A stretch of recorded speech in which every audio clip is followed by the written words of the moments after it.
I'm your host, as always, Adam Martin, joined by my good buddy Cole Shelton here to break down UFC 243.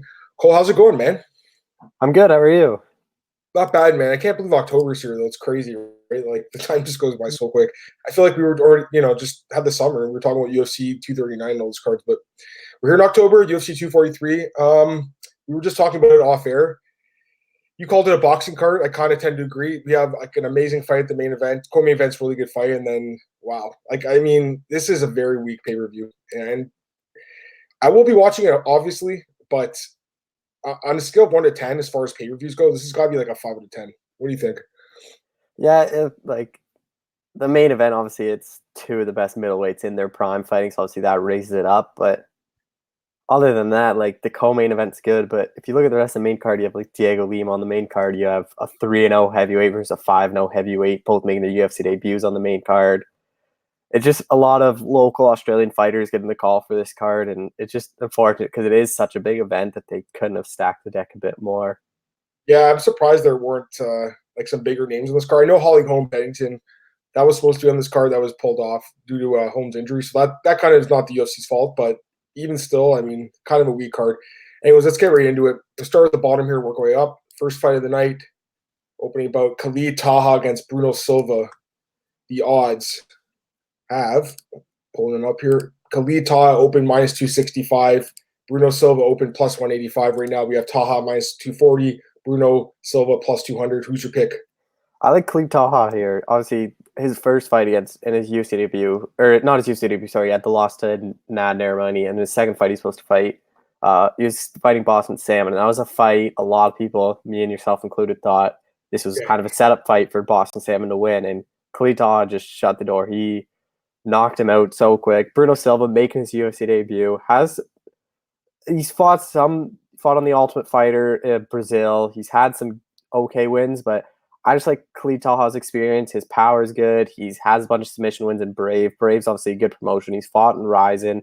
He's just fought in better competition, better promotions. I think he'll get it done.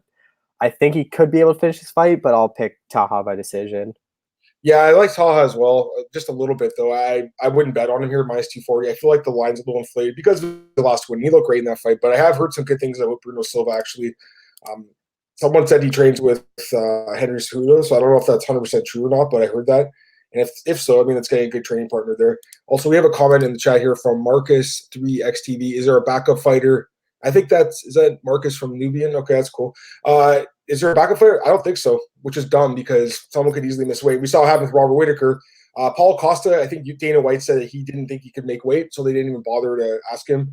He might be in attendance. I'm not 100% positive about that, but dude, if someone misses weight or gets sick, they're fucked. This pay-per-view will it's one of those things, right? Like, I think they should have a backup for every pay-per-view main event. I'm pretty sure you agree with me on that, Cole. Yeah, I know Costa told me he's going to be there, but not to wait or anything. He's just going as to kind of see who he's going to fight next. Yeah, maybe they decided to fly out Cannonier. He didn't take much damage, but again, that's 1 week. That's a huge difference. Other than that, like, you're not going to have Yoel Romero who's on a losing streak. Like, I don't know. I'm surprised they don't, though, have someone. Yeah, I don't think Cannonier can make the weight on 1 week's notice. I mean, he used to fight a heavyweight, right? That's going to be a tough cut, especially coming over from Copenhagen. But we'll talk about him later. But yeah, I don't think there's a backup. And just looking at the card, there's no other middleweight fights. So if someone gets hurt, maybe you'll have Diego Lima fight for the middleweight title at short notice.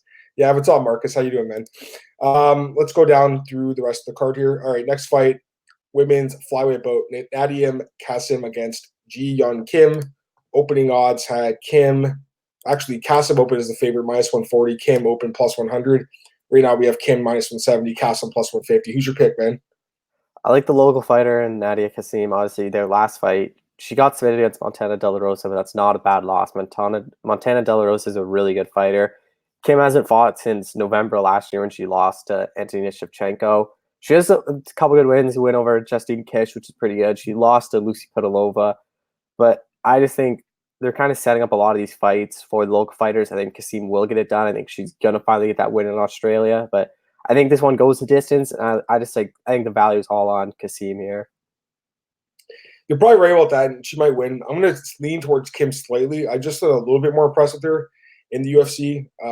just slightly though. Again, another fight I wouldn't personally bet on. These women's fights, there's a lot of variance in these fights, especially considering a lack of experience here. Kasem 6 fights, Kim only 12 fights. So I personally wouldn't put money on this one, but I think you're probably right. There probably is more value in Kasem as a dog here, but I have been a little bit more impressed with Kim, so I'm going to lean towards her slightly to win decision, but it's not a pick I'd be super confident in. All right, next up, women's featherweight bout, a very rare women's featherweight bout. Megan Anderson takes on Zara Farron Dos Santos. Megan Anderson opened at -300. Dos Santos opened +220. Right now, Anderson -500. Dos Santos +400. I think I know where you're going on this one, Cole. Just don't even bet on this. We've seen, obviously, I'm picking Megan Anderson. This is a setup fight for her. I think they want her to win.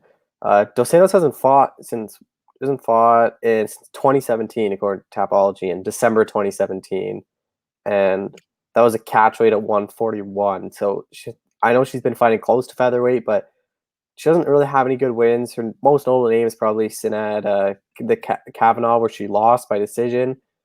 I just think Megan Anderson, obviously, but we've seen her ground game. Like, I know Dos Santos, she has a ground and pound win. Like, if she can get Anderson down to the ground, like, she can easily submit her. Like, we don't really know what her skill set's like. I think this is a setup win for Anderson, though, but all the value is on Dos Santos here at those odds. Yeah, Anderson's going to win this fight, but -500 on Megan Anderson, I don't know about that. I'd be very careful if I was you guys. I mean, look at the last fight at Spencer. She got taken down so easily and got submitted quickly. Spencer's great, don't get me wrong, but I don't know. Megan Anderson is just kind of a little bit overrated, Cole. 8-4 record. She's lost 4 times, and her best win is probably I guess Katzagano, but that was kind of a weird injury. Other than that, it's Charmaine Tweed or Peggy Morgan. I don't know. I know that she does have talent. Her kickboxing is pretty good. Trains at a good camp, Glory. But I don't know. I just haven't been impressed with her in the UFC. Her ground game and takedown defense is really bad. If Dos Santos can, I don't really know, but if she can get takedown, not sure how good her takedown is, but if she can get one, she could probably win this fight. Probably only needs one takedown to win this fight. So, yeah, I'm with you, Cole. I don't think there's value here, man. I would pass, but my pick's got to be Megan Anderson. She should win this fight. Probably, she could win by stoppage, maybe decision too, but the fight's a setup fight for her. I just haven't been impressed there, man. This is just honest God truth. All right, next up, lightweight bout, Brad Riddle against Jamie Malarkey. Interesting fight here, 2 prospects. Brad Riddle open -135, Malarkey open -105. Brad Riddle right now -150, Malarkey +130. Who's your pick? I like Brad Riddell here. Obviously, he's the striking coach of Volkanovski, Adesanya. Like, he's the striking coach in that camp, and we've seen how good those strikers are. Like, Adesanya, Kai Kara France, Dan Hooker, they've all shown the praise for Brad Riddell. It's actually pretty interesting. Malarkey has fought Volkanovski, and he got knocked out against him. Both making the UFC debuts, both what I've known and seen on Twitter, they're both highly touted prospects out of the Oceanic region. So it's kind of weird that they have them debut against each other, but it's kind of see who's the best prospect. And I think Brad Riddell will get this one done by decision, but I think this will be a really entertaining fight from what I've seen from them. Yeah, I'm with you. I think this fight's going to be a sleeper. I think this is one of the better fights in the card. We don't know much about these guys because they're not in the UFC, but for everything I've heard, they're both pretty good fighters, especially Riddell. I've heard good things like you, Cole. He's a little bit older, but I think he's in his prime 28, so that should be good. The guy, from what I've seen, he's pretty good, man. Like you said, talented striker. He kind of had a break from MMA, came back recently, and has looked great. So I think he wins. I would take Brad Riddell in this fight. Malarkey is probably better than we're giving him credit for here. He actually might win this fight. I wouldn't be surprised. So I don't know if I'd bet on it, Cole, because I just feel like we don't know enough about these guys at the UFC level, but my pick will have to be Riddell to win the fight. And he might do so by knockout. I think it's going to be a really good fight. All right, here's another fight I'm actually kind of looking forward to. Calvin Potter against Maki Pitolo. Coconut Bombs. Coconut Bombs open -195. Potter open +155 right now. Pitolo -265. Potter +225. Who's your pick, man? I like Maki Pitolo. I think he'll get this done. I think he'll knock out Calvin Potter. He has a lot of power. We've seen in the Contender Series. He beat Justin Sumter. A lot of people are picking Sumter in that fight. And Calvin Potter, obviously, his UFC debut, short notice, knocked out to Jalen Turner in under a minute. He's fighting back close to home again, but I just think Pitolo has the more upside. I think he'll finish this fight in the first or second round. Yeah, I love Pitolo in this fight. This is one pick I actually am really confident in. I think he knocks up Potter too. This guy's good, man. He looked amazing on the show. His body shots were really impressive, Cole. The way he just went to Sumter's body. Again, it was a fight he was supposed to lose, and he went and knocked him out. He's got a lot of knockouts in his career, a lot of experience. Potter is actually experienced as well, but man, he looked really bad against Jalen Turner in his debut. Got knocked out quickly. He does have, like I said, some experience, but I just feel like he's just not a good fighter as Patolo. I think Patolo wins by knockout in the first round. So I'd be looking at that prop, Patolo by first round knockout. Right now, I do see a prop here, Patolo inside the distance, minus 175. So I don't love that. I don't like laying that kind of juice on a prop personally, but I would play Patolo at minus 265. I do think he wins this fight. I think he could be a bigger favorite personally. I think this is a great matchup for him. I believe he wins this fight by knockout in devastating fashion and probably wins a bonus, actually. I think he's got a really good chance to win some bonus money here. All right, next up we have a welterweight bout between Jake Matthews and Rostam Akman. This is an interesting fight too, Cole. Not getting much love, but I think it's pretty interesting. Jake Matthews open minus 265, Akman open plus 185. Right now we have Jake Matthews minus 280, Rostam Akman plus 240. Who's your pick, man? And this is a really good fight, really interesting fight. Obviously, Matthews hasn't fought since he was submitted against Rocco Martin. It was kind of disappointing because he has a really good ground game. To see him get submitted was kind of unusual. Like, he has a lot of sufficient wins. If you look at who he's lost to a lot of good guys. He lost to Kevin Lee, James Vick, and then Andrew Holbrook. Like, he's only lost to those top guys, and then Holbrook, who isn't really that top of a guy. Rostam Akman, obviously, last fight against Sergey Konzoko, that was a disappointing loss. Didn't really show a whole lot in that fight, but I think Jake Matthews gets it done. I think he'll be able to take Akman down. I think his striking will be a bit better, and I think he'll edge out a decision win. I think this fight's pretty close. I mean, Akman actually looked really good in that fight against Kondosko, and he took it on short notice. He doesn't have much experience, 7 fights, so I think he's one of those guys that can get really good between fights. I was impressed by his performance in that one, man. I really was. Having said that, Jake Matthews obviously has more experience. He's very young still. We just forget how young he was when he made his debut. I think he was the youngest fighter in the UFC. He was 20 years old. Yeah, he's only 25 now, so he's super young still. Been a little bit of a disappointment, Cole. I mean, he's lost some fights he should have won some fights he should have lost, kind of thing. But overall, he's still a good prospect. Akman's only 27 too, so he's pretty young. Honestly, I wouldn't bet on this fight because I think Akman has a better chance than the odds indicate. I think there is some value on Akman as a dog, but I still have to lean towards Matthews. Hometown guy. He should be able to grind out a decision here, if not get a stoppage, but I think more likely decision. I think this is going to be a good fight, though. This is one of the better fights on the prelims, in my opinion. All right, let's get to the main card now. As Cole mentioned, there's 2 unbeaten heavyweights with very minimal experience opening the card. We have Yorgan De Castro take on Justin Tafa. Opening odds had De Castro minus 170, Tafa plus 130. Right now, the odds have flipped. Tafa minus 125, De Castro plus 105. Who's your pick here, Cole?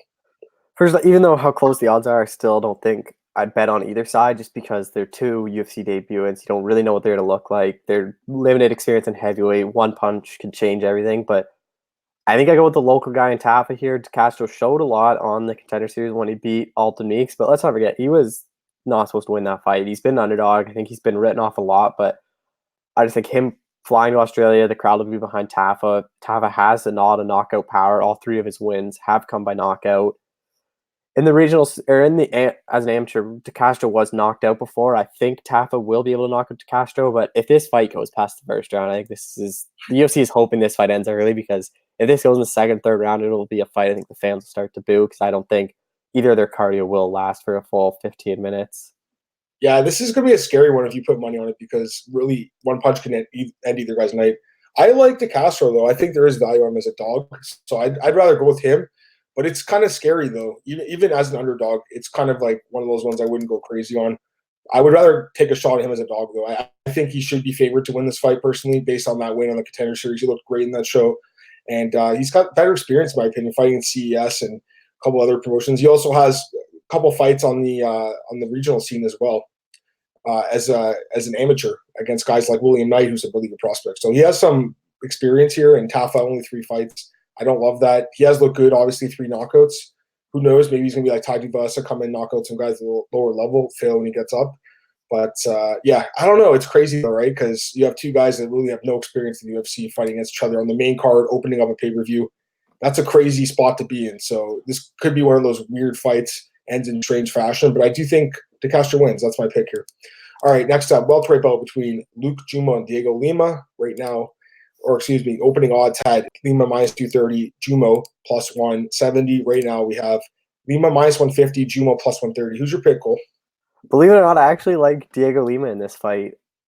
Luke Jumo, I know he's obviously the hometown guy. He's from New Zealand, but he hasn't fought since February of 2018. That's a long time of not fighting. He was supposed to fight in December on that Australia card against Jeff Neal, and he got injured.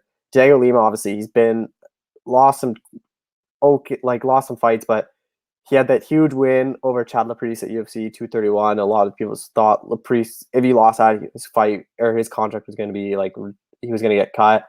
And then his last fight, pulled out a decision win over Court McGee. It was a pretty good fight, but I just think Diego Lima's power, him just being more active will lead to a win here. I don't think he'll be able to finish Luke, but I think this fight will go the distance and Diego Lima wins it.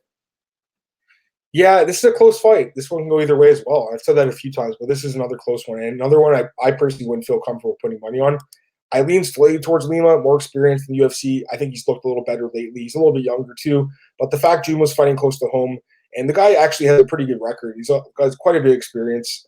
Mostly lost when he's fought higher-level guys, but he is 2-1 in the UFC. So he's won a couple times in the UFC. He's got some decent wins on his resume. Could be a close fight. I think it probably goes the full distance, and you could see the judges get involved, which always scares me in someone's hometown. So personally, I'm going to pass on this one. I do favor Lima slightly, though, so I'll take Lima by decision. But I might think about this one and change my pick by the time Saturday comes around. We'll see. But for now, I'll take Lima by decision. Next up, we have a heavyweight bout between Sergey Spivak and Tai Tuivasa, which I cannot believe is on the main card, personally, Cole. Like, these guys should not even be in the UFC at this point. This is crazy. I know Tai Tuivasa is okay. I get it. He's very popular there. But still, come on. You got two guys there barely hanging on to the UFC. All right, we got opening odds. Tai Tuivasa, open minus 265. Spivak, open plus 185. Right now, Bam Bam minus 380. Spivak plus 315. I think I know which way you're going here, Cole, with your pick. I'm going Tai Tuivasa by knockout. Sergey Spivak did not show anything in his fight against Walt Harris. He was knocked out pretty quickly. Before that, he's just been fighting on the regional scenes. No real notable wins. Tai Tuivasa obviously has the win over Arlovsky, Sarah Lasker. He's knocked out Sarah Lasker and Rashad Coulter. His last two losses are to Junior Dos Santos and Blago Ivanov, which are two really good heavyweights. I think a lot of people were writing off Tuivasa after those losses. I don't think he's at that level. I think he's kind of that 15 to 20 ranked heavyweight in the UFC, and I think he'll get this one done, get back in the win column, win by knockout. I wouldn't say he has no notable wins. I mean, he has beaten Travis Fulton, who has the most wins and most fights in MMA history. He has like over 300 fights. And also Tony Lopez, who was close to 100 fights. So I think those are, like, for the regional scene, they're not terrible wins. But at the same time, he looked so bad against Walt Harris, went there, got smoked. I couldn't pick him here. At the same time, though, Cole, there's no way in hell I'd lay minus 380 on Tiger Day. So this guy's been a disappointment, in my opinion. The last two fights, he's looked really bad. The fight with Arlovsky, barely won that fight. He's just very overrated, in my opinion. I don't think he's beaten anyone great besides Arlovsky, which, again, could have won either way. And the last two fights just has not looked good. He got dropped a couple times by Bagoy. He got knocked out by JDS. This guy, I don't know. I'm not as impressed with him as other people are. I will pick Tai Tuivasa. I do think he wins by knockout, but honestly, it would not surprise me at all if Spivak went in there and finished him. And you know what? If anyone wants to take a shot on Spivak inside the distance, plus 450, you put a few bucks on that. I don't think it's the worst bet in the world because I do think he has a chance to touch this guy's chin and finish him. I just wouldn't bet on it. So my pick's Tai Tuivasa by KO, but at minus 380, I would lay off like crazy. I would not bet on him. All right, next up, co-main event. This is probably the best fight in the card outside the main event. Ally Quinta takes on Dan Hooker. Great fight. Dan Hooker and, Ally Quinta actually opened minus 130. Hooker opened minus 110. And right now the odds have flipped somewhat. We have Hooker minus 155. Ally Quinta plus 135. Who's your pick, my man? I've been picking a lot of the local fighters, but I think Ally Quinta gets it done here. I know he's coming off that loss to Cerrone where he was dominated, but he's still an elite level lightweight. Like, he has that huge win over Kevin Lee. He took Khabib to the distance, knocked out Diego Sanchez. I know a lot of people are looking at Dan Hooker's last fight when he knocked out James Vick, but let's not forget the fight before that. He was brutally dominated by Edson Barboza, beat down, and really just it was a brutal fight to watch. I know he's beat Gilbert Burns, which looks like a good win now, but that was at lightweight when I think Burns obviously a lot better at welterweight. I think this fight goes the distance, but I think Al's experience will lead him to victory, and I think he'll edge out a decision win. Yeah, this is an amazing fight. I love this matchup. Hooker called out Ally Quinta. Ally Quinta somewhat surprisingly accepted the fight, considering he's fighting a lower-ranked guy in his hometown, but I love the matchup. I'm with you, though. I think there's value in Ally Quinta here. I'm surprised the odds have gone so much in Hooker's favor, considering just how much experience these guys both have in the UFC and basically their resumes. Like, Hooker's look great, don't get me wrong, but the guys he's beaten are, for the most part, a little bit lower level than Ally Quinta. He's beaten better fighters. And the crazy thing is, last December, Cole, they both fought on the same card in Milwaukee. And I quit to beat Kevin Lee in the main event, and Hooker got finished by Edson Barboza in the co-main event. And now you have them fighting again, and the odds are flipped. You think that I quit to be favored just based on that alone. I think people are forgetting about that fight with Barboza, man. He got smashed in that fight. He looked great against James Vick, don't get me wrong, but James Vick has massive chin issues.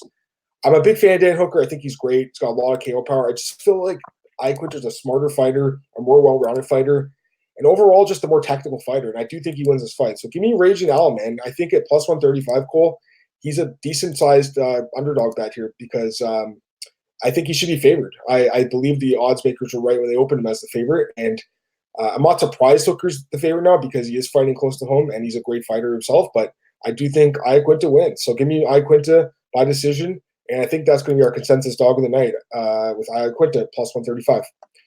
Unless we agree in this main event, which I'm not sure about, but we'll take a look at this one. Main event of the evening, and this is an amazing fight, Cole. Probably one of the best middleweight title fights I've ever seen. It's an incredible fight and a very, very tough fight to pick. Israel Adesanya, the last style bender against Robert Whittaker. What a fight. Robert Whittaker opened minus 150. Adesanya opened plus 120. Right now, it's basically a pick 'em with a slight lean towards Adesanya, minus 115. Whittaker, minus 105. Crazy fight, amazing fight. Who wins, man, for the undisputed UFC middleweight title? I've been going back and forth since this fight got announced. I started, I'm like, man, Adesanya's gonna win, and then like a week later, I was looking at it, I'm like, nah, Whittaker's gonna win, and then I keep on flip flopping. But for the past like week and a half, I've had my set pick, and I think it's gonna be and still. I think Whittaker is gonna win this fight. I think just his experience. A lot of people point to how he's been off, but man, that's 50 minutes with Yoel Romero. A lot of people think, oh, Adesanya will be able to finish him. But if Yoel Romero couldn't finish Robert Whittaker, I don't think Israel Adesanya can. I think Whittaker I think a lot of people underrate him. Like, I spoke to him before the fight, and he basically said, I basically asked him, like, are you going to take this fight down to the ground? We've never really seen Adesanya tested on the wrestling. He's like, Adesanya's wrestling's really good. What is his biggest weakness is his striking defense, which I was kind of surprised about. And then he explained more. He's like, look, Kelvin Gastelum hurt him. He's like, I'm taller than Gastelum. I have a better reach than Gastelum. I'm faster than Gastelum. I hit harder than Gastelum. If Gastelum could drop Adesanya and touch him up that much, just think what I can do. And I really started looking at it, and I'm like, yeah, Whittaker, I think a lot of people forget how good he is, but I think Whittaker wins this fight. I think this goes the full distance. This is an incredible fight. Really one of the best middleweight title fights of all time. You have two guys really at their prime of their careers right now. Robert Whittaker, I agree with you, Cole. He does not get the respect he deserves. He's such an amazing fighter, 28 years old, in his prime. His resume at middleweight is just unbelievable. Just look at who's beaten. 8 straight wins at middleweight, 9 overall. Yoel Romero twice, Jacare, Derek Brunson, Uriah Hall, Brad Tavares. Like that's a solid resume. So he's incredible. I've always liked Robert Whittaker. I picked him to win the Ultimate Fighter Smashes. I remember watching him on that show. I was nothing but impressed with him on the show. I thought to myself, the first time I saw him, I was like, wow, this guy's amazing. That's when I used to watch the Ultimate Fighter. That's when it was interesting to me. And I was so impressed with him. And he struggled a bit. He had really bad weight cuts at welterweight. He talked about in interviews, he said that he cut so much weight that he literally went deaf. He couldn't even hear himself. And I remember he got knocked by Stephen Thompson. And basically after that, he beat Mike Rose and decided to move up to middleweight. And since then, he just turned into probably one of the greatest fighters in the UFC. As far as middleweights go, Cole, he's one of the best of all time. So he's an amazing talent. I am nothing but impressed with Robert Whittaker. Love the guy. Amazing fighter. Great interview, Cole, with him, by the way. The guy's incredible. But man, Israel Adesanya is something special too. 30 years old, so he's in his prime, 17-0 in his career. He's looked incredible in the UFC. Cole, he started fighting the UFC only last year, man, last February, and 6-0 already. 6-0. Beat Kelvin Gastelum, one of the best fights of all time. Beat Anderson Silva, Derek Brunson, Brad Tavares. This guy is amazing. So this is an incredible fight, such a tough fight to call, but I do lean towards the last style bender just a little bit, Cole. I think he's going to win this fight. I think his striking's a little sharper, and I believe he edged a really, really close decision. This is going to be an amazing fight. I wouldn't be surprised if I'm wrong. I think Whittaker is so good, and he deserves to be praised for just the way he's looked at middleweight. But I just feel like Adesanya is going to win this fight. That's just my hunch. I think he wins the decision, Cole. So that's my pick, Israel Adesanya, to win the UFC middleweight title, the undisputed title, in one of the best fights of all time. I think it's going to be an epic fight. I really do. I believe this will be one of the best fights we've ever seen. So that's my pick. We agreed for the most part in these fights, Cole. If anyone wants to chime in on the comments about this fight, I mean, I'd like to hear what other people are thinking. You look at the odds, it's a pick 'em. So people are splitting this one, Cole. They really are. And I'm glad that we disagreed on this because you know what? It's a close fight, and it can go either way. But I do lean towards Israel, and it's going to be amazing. It's going to be cool though, Cole. If he wins the belt, does he get Robert Whittaker's old belt? Does he get to wear that the old one too in the cage? Because I know they give a new belt every time, but Robert Whittaker doesn't have the new one. Anyways, that's it for UFC 243. So, like I said, for the most part, I think we agreed on almost all the fights. There were a few we disagreed on, so we'll see what happens this Saturday. It should be a pretty good card. And I believe, yeah, it's a normal time for us in North America. So 10 p.m. start for the pay-per-view. And I'm assuming it'll start around 7 o'clock or 6:30 for the prelims. Only 11 fights, so not many fights. Probably 7 o'clock now that I think about it. 5, 4, and 2. So yeah, 7 p.m. That should be the start time, Eastern time. All right, let's talk about a few other things. Cole, UFC Copenhagen. Let's talk about that briefly. I broke down the whole card yesterday in the podcast, so I don't want to get too much into it, but definitely got to talk about the main event. We were both wrong about this one. Man, I was blown away by Cannonier, Cole. This guy's looked amazing in middleweight. 3-0 now. David Branch, Anderson Silva, Jack Hermanson, all by TKO. Does he have a chance to actually beat maybe Adesanya or Whittaker and take the title? Is he that good? Or are you sleeping on this guy? Is he the sleeper of the UFC middleweight division? I think he's that good. I think I picked Hermanson, but I thought there was a lot of value on Cannonier because I thought he could knock him out. We saw Thiago Santos knock out Hermanson, but True. I just thought his wrestling defense wasn't that good. I thought Hermanson was going to be able to take him down and submit him. And after the first round, when Hermanson couldn't get him down, I'm like, Cannonier is going to win this fight. Like, it was an incredible performance. I think Hermanson has great jiu-jitsu, has great wrestling, and has great ground and pound. And to not allow Hermanson to really get any takedowns, I think he got one, but Cannonier got up like right away. Like, Hermanson, you could see like that kind of ruined his whole game plan because in a striking match, Cannonier is going to win. So it was a very impressive performance by Cannonier. Yeah, he looked really good in this fight, Cole. No doubt about it. I think he's a sleeper. You know, he is 35. Obviously an older guy, one of the oldest guys in the division, but man, he's looked good. It's crazy, right? I actually wrote an article over MMA Rings about Jared Cannonier, and I just talked about how he's become like the unexpected middleweight contender. Because when he came to the UFC, he got knocked out by Sean Jordan in heavyweight. There's no way anyone could have thought this guy would be beating guys like Anderson Silva and Jack Hermanson at middleweight. No way. So 4 years has changed a lot for this guy. Obviously made a great move leaving Alaska, going to the desert and going to the MMA lab or whatever it's called now. Man, he looks good there. So this guy's incredible. And I think he'll fight the winner of Gastelum until. That'd be my guess, Cole. I think he will fight the winner of that fight. That's Marcus's question. That's who I think he'll fight, the winner of Gastelum until. But Paulo Costa's had so many issues with USADA, and he has had issues with weight cuts and all this stuff. Obviously, Costa should get the next title shot considering he beat Romero, so he deserves that title shot, Cole. But if Costa can't make that fight, Cannonier should be the backup for that title shot against whoever wins this weekend. So this guy's probably one win away from title shot, which I wouldn't have said like even 6 months ago. I mean, I thought David Branch would beat him, you know, so I'm surprised that he's looked so good. I think he's won all 3 of his fights as an underdog too at middleweight, so he's looked really good. Let's go through this card quickly here. Mark Madsen looked really good, getting the knockout win. Burns looked great. Cutelaba had a nice win there. OSP with the Fawn Flucho's 4th one, incredible. And Dalby getting that win, kind of controversial. Anything you want to talk about on the main card? Yeah, Gilbert Burns looked really impressive.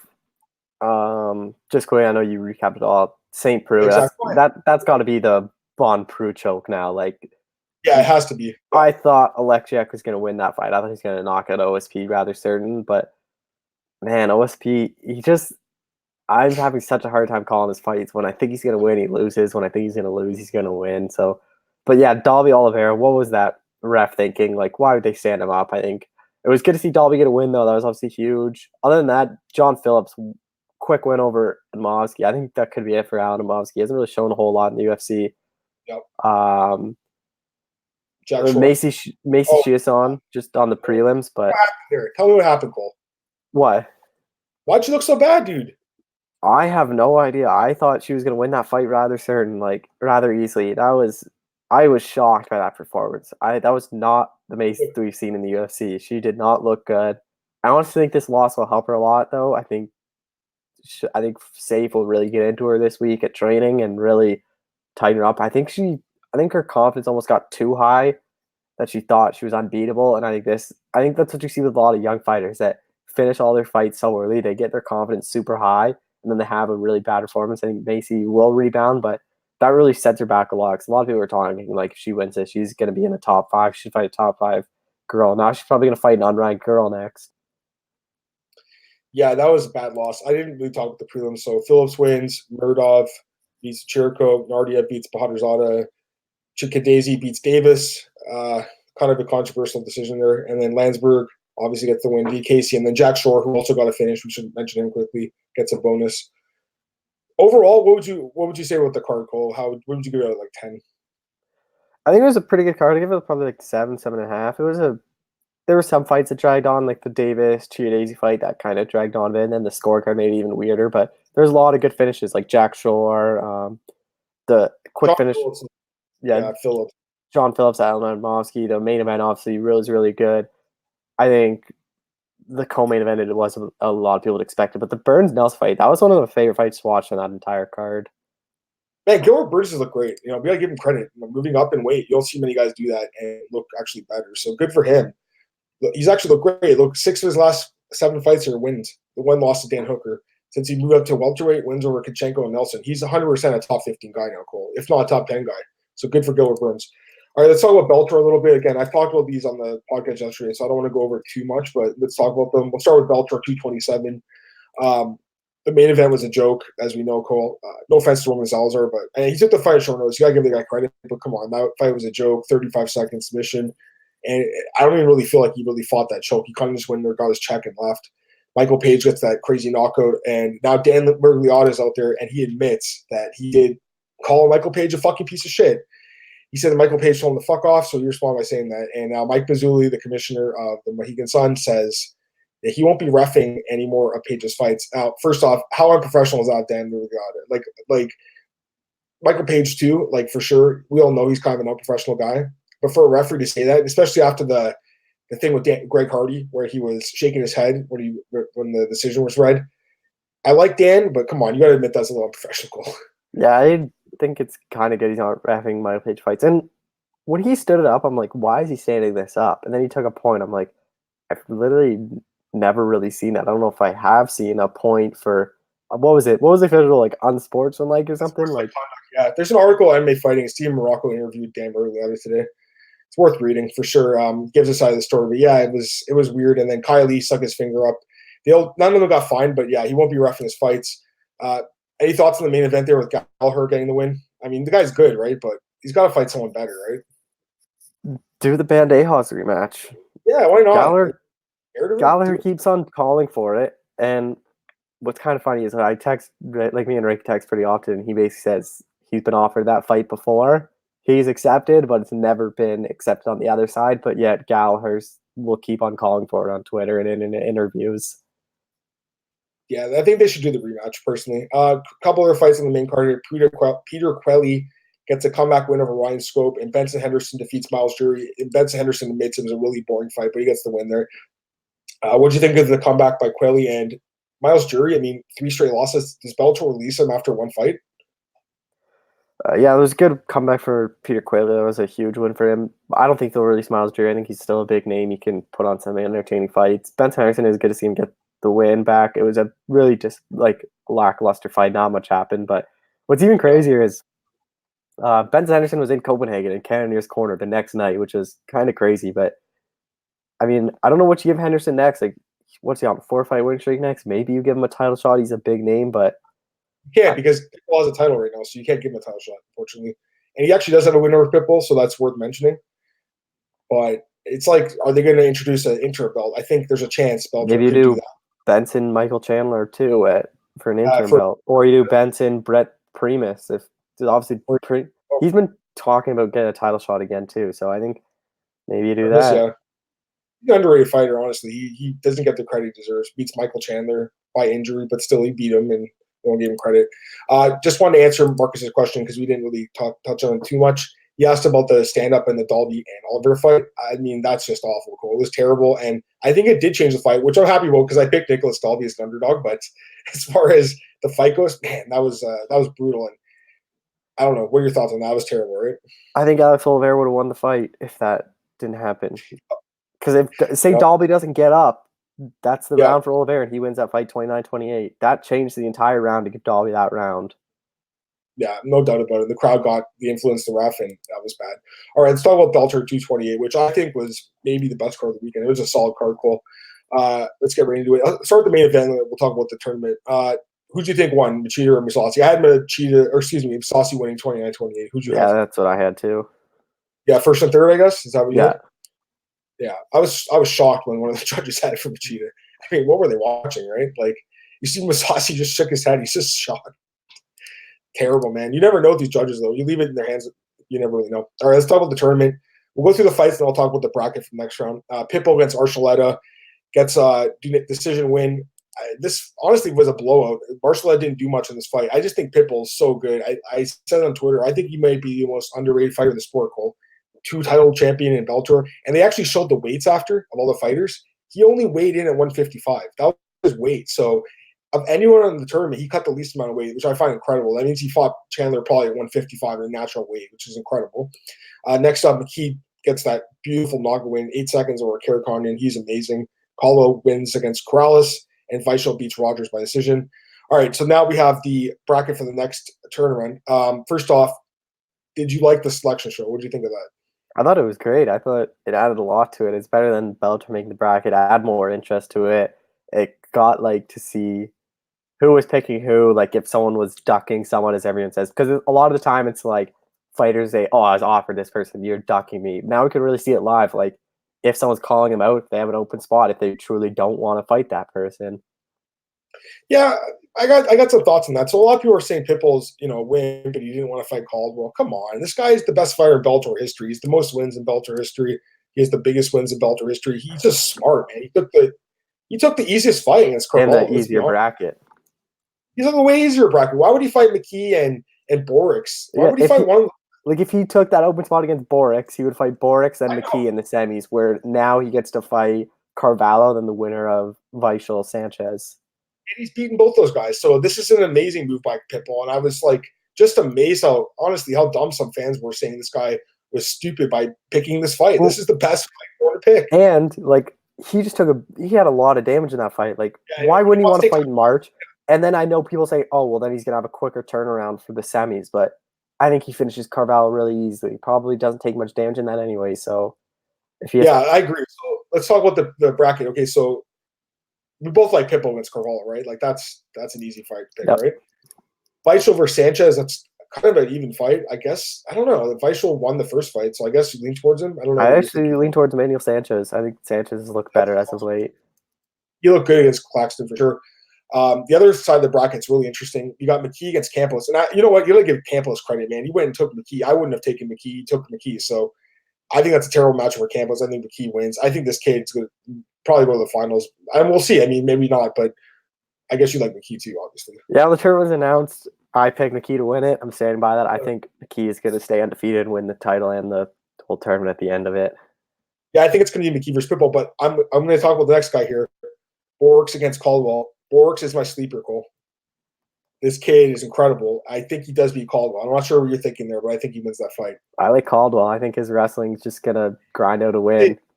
I like how we're disagreeing on that one, but man, I think Borix is so good.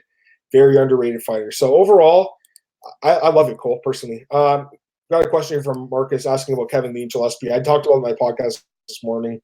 I like Gillespie in that fight, man. I think this is the perfect matchup for him. What do you think, Cole? I think Gillespie, inside 2 rounds, wins this fight. Yeah, I think he wins too. This guy is so good. What else, man? And what a terrible match for Kevin Lee. You're coming down to lightweight. Why would you take on Greg Gillespie? Kevin Lee is a big name. He has to take a fight, man. You can't just pick fights, you got to give him. Gillespie's not a big name, though, to a lot of outside people. I would have tried for that Makhachev fight. I think that's a more winnable fight than Gregor Gillespie is for him. Makhachev? Yeah. Makhachev? Oh, that's a tough fight, too. Listen, Kevin Lee is ranked number 8. I think so he's got to fight someone. You can't just sit in that ranking. I think Makhachev's a more winnable fight than Gillespie. I don't really give Lee much of a chance against Gillespie. You know what? I'm with you. I think he should have been calling out Pettis, who's some Pettis is ranked in both divisions, which is really weird to me. How is that possible? anyways, we talked about the rankings. They're not even worth talking about. Yeah, you know what? Makachev and Gillespie are both tough fights for Kevin Lee. I think Kevin Lee probably loses both those fights. You know, I think Makachev is another one of those guys. He's like Gillespie, doesn't have a big name really, but fans who know the sport really well know he's good. And same with Gillespie. I mean, you talk about wrestlers, Cole. This guy might be the best wrestler outside of Khabib. I'm not sure what you're thinking. I really believe he might be. But anything else you want to talk about, Cole? Well, the Cyborg Bud. Who do you favor in that one early? You got to favor Cyborg, right? I mean, Bud's great, but Cyborg's got. Yeah. What are you thinking? Yeah, I think Cyborg gets it done. What do you think about Cain Velasquez with WWE? That's interesting. Brock Lesnar rematch. Yeah, I see people talk about that. Yeah, I mean, it'd be fun. Johnny Boney Jones. He's got a question here. Have you heard about the Jackson Wink drama? Yes, I have. I talked about the podcast this morning. I also wrote an article at BJ Penn. Very interesting stuff. Frank Lester, the striking coach, he's recently fired according to his Instagram post. And there's a lot of drama in there. He says John Jones owes him money, and he threatened John Jones. John Jones says, I will go to the court. I will call the police if you say anything else to me, basically. Don't threaten me. I got to get your thoughts on this, man. So much dysfunction in that gym, right? It's crazy. Give me your thoughts. Yeah, that's crazy. I read your thing. I'm like, what the heck is going on? Then I saw Jones reply, and he's basically like, we fired you because of drug problems, which is, I mean, crazy. I want the full story to come out. Obviously, I think bits and pieces of each side are true. Bits and pieces of each side are lies and made up, but it's not a good look for Frank Lester and the gym at all. I agree. Marcus has got another question here. Do you guys think it's a good move to do 3 title fights at UFC 245? Do you think it'll have negative impact on 246, 247? I absolutely do, because I'm going to that card. I can't wait, by the way. I talked about this the other day. I booked my trip to Vegas. I can't wait to go. I'm so excited, man. So I had a really good feeling. They do 3 title fights. There's just so many fights that need to be booked right now. So I think it's great. I mean, why not stack the deck? Last card of the year. I don't think the pay-per-views have been doing great this year on ESPN+. Why not stack the deck and hope for better numbers? You got Usman, Covington, Volkanovski, Holloway, and Nunes GDR. You think I picked a pretty good card to go to, right, Cole? Like, that's pretty good, right? So I'm excited for that. The second part of the question, 246, 247, I think they're fine. First off, one of those cards will probably be in Russia with Khabib against Tony Ferguson. So that card's fine. You don't even need like another title fight, because that fight sells itself. And the other fight, the other card, I think there's a chance it could be Conor McGregor in the main event. So to me, maybe you'd even do on the same card as Khabib if you really want to stack the deck. I don't know, though, because I feel like they'll do Conor in his own main event, maybe against Gaethje, maybe against Cerrone. I don't know who's going to fight, but I think they'll be fine. And then you also have fights like Weili Zhang. You can throw her as like a co-main event on either of those cards, maybe as co-main event on the Khabib card. That'd be perfect, though. Put Zhang and Suarez as the co-main event on that card with Khabib and Tony. Cool. Then you got some more eyeballs on Zhang. And also, Stipe and DC. That fight's going to happen too. And you got John Jones title fight. He won fight in December. I'm with you, Cole. I know what you're saying, Marcus. Like, never with injuries, timing, all that stuff. You also got Cejudo should be back by then to fight bantamweight or flyweight. Yeah, he'll be fighting Benavidez most likely. And if he doesn't, he's got to give up his belt. Then you'll have Benavidez against, I don't know, the winner of Pettis and Kai Kara France. I really don't know who he'd be fighting, but I think those cards will be okay. I'm just checking. Excuse me. I'm just seeing if there's any other fight announcements we didn't talk about. Again, I've talked about all these on my other podcasts, so definitely check it out. Go back this week. Here's a fight that you sent me a message about right away, Cole. You hate this fight. Shogun against Sam Alvey. Why did they book this fight? Give your thoughts, man.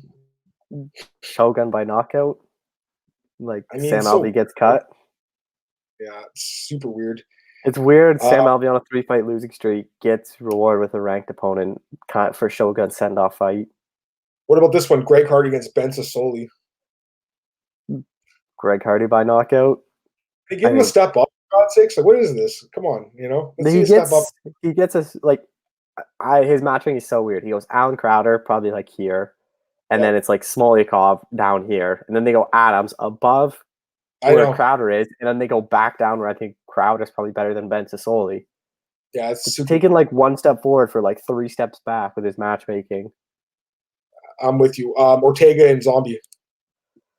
That's a great fight. I early lean is towards Ortega, but man, I don't know. Like Zombie could easily knock him out. I don't know if he will be able to knock out Ortega just how much damage he took all the way, but I don't know. That's such a good fight. Yeah, and I mentioned on the podcast this morning also, Alexa Grasso is considering dropping the flyweight or moving up the flyweight. What do you think about that? I think that's a good move for her. Yeah, me too. I think there's, I don't know, I think strawweight's kind of not her division. There's a lot of wrestlers at strawweight. I think at flyweight she can fight more strikers, which will benefit her. But I don't know. I don't think she's that big though to be a flyweight. Yeah, Paige isn't either. I was looking at their sizes. Paige is kind of small too, right? So she's a little taller than Paige, and Paige is one of the, I guess, top contenders. We'll see. I mean, honestly, I just don't think she'll have much success in the UFC because her wrestling's so bad. It's just not. She doesn't train it. I guess needs to move. We talked about her last week, Cole. Get out of that camp with your dad in Aldana. Go to a new camp. Go to American Top Team. Go train with Joanna and those fighters there. Well, this fight, another guy from Fortis, Alonzo Menefield and Trevor Hot Sauce Smith. What do you think of that one, Cole? What a joke, eh? Alonzo Menefield by knockout. What the heck, eh? Crazy one. And yeah, I guess this one quickly. Kai Kara France against Pettis. I love that fight. Who do you think wins? I kind of like France, man. I think he's a sleeper. I like Pettis. I think Pettis is really good at flyweight. I think people look at the Font loss and really look, he got dominated, but look who he's beat at flyweight. He's one of the best flyweights in the world. True. All right. Anything else you want to talk about, man? Because I keep bringing up topics. Anything else you want to talk about? No, I didn't really see anything else. All right, cool. All right, plug your stuff. Twitter at the bottom screen, @ColeShelton91. This week I talked to Whittaker. That's already up. I wrote something else that's going to be up soon in Big Japan. You know how the coach is coach, but he said he's a better version of GSP. I asked Whittaker about that. He basically says, he explains that he thinks didn't really get said. It was a whole misinterpretation because his coach doesn't speak English. So he thinks it was a big lost translation thing. Then I asked about possibly fighting GSP, because they were supposed to fight, and what he thought of that fight and what he thought about them matching up against each other. Other than that, just everything else on my Twitter. Cool. All right, you guys can follow me on Twitter at MMAOB. This podcast is always available at MMAOBTrigger.com. Go to our YouTube channel, like, share, subscribe. Check me out at bjpen.com, MMARatings.net. I got an article there at Jared Cannonier, which you guys check out. And thanks again for joining us today, guys. Really appreciate it. We enjoyed doing the podcast as always. I'll be back tomorrow morning. Cole will be back next Tuesday, and I'll be breaking down the UFC Boston card, which is actually next Friday. No, Tampa. Sorry, UFC Tampa card. Excuse me. UFC Tampa. There's a lot of cards this month. We got Tampa, we got Boston, we got Singapore. So it's a crazy month. And Bellator, Lima McDonald on the same night as. Yeah, we actually didn't talk about Bellator here today. We should mention that, Cole. We didn't bring it up. I'm going to blame you for that too. It's my fault and your fault. Bellator 229. Let's talk about it really quickly because I want to get out of here. Koreshkov and Larkin. Just give me your thoughts on that fight. I think Andre Koreshkov wins by decision. I think it'll be a good fight. Not a huge. I don't think they'll draw a lot of numbers. It's a Paramount card for a reason, but I got Koreshkov by decision. Yeah, it's gonna be a good fight. I kind of lean towards the same way, but Larkin he's one of those hit or miss guys. And I'll talk about the card actually on Thursday or Friday. I'll break down the entire card on this podcast I do. So once again, guys, thanks for joining us. Appreciate it, Marcus, for the compliment there, buddy. And we'll talk to you guys soon. Have a good one.